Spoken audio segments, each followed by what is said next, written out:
Inirereklamo ang paghuhukay sa loob ng isang silid-aralan sa isang paaralan sa Matanao, Davao del Sur. Treasure hunting daw ang ginagawa ro at ito rin sa pangunguna pa umano ng prinsipal ng paaralan. Pero ayon sa punong guro, nagpapagawa lang sila ng poso. Makibalita tayo kay Rose Bernales ng GMA Davao Exclusive.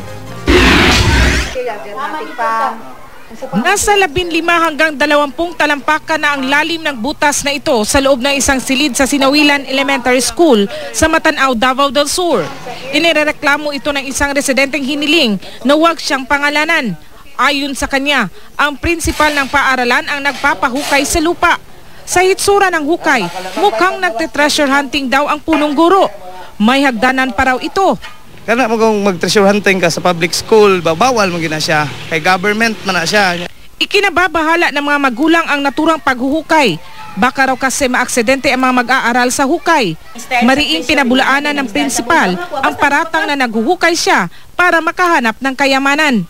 Nagpapatayo lang daw siya ng poso sa lugar. Ako wala ko kay balunga, ingon anak di ay nang anak di ay nang style sa treasure, anak di nang style sa bomba nga ko basta magpakalot lang gyud ko. Akong purpose mo gawas ang tubig. Wala ko kay balunga nganong nay hagdanan, ay ana-ana. Ipinagtanggol din ng ilang guro ang prinsipal. Ipinakita pa nila ang ilang gamit sa paggawa ng poso.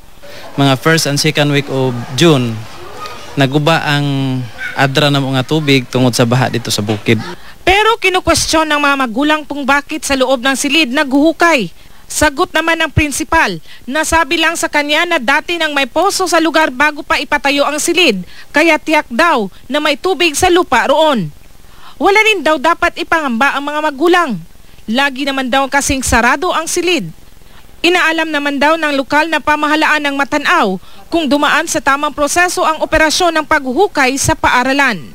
Rose Bernales, Nagbabalita, Pilipinas.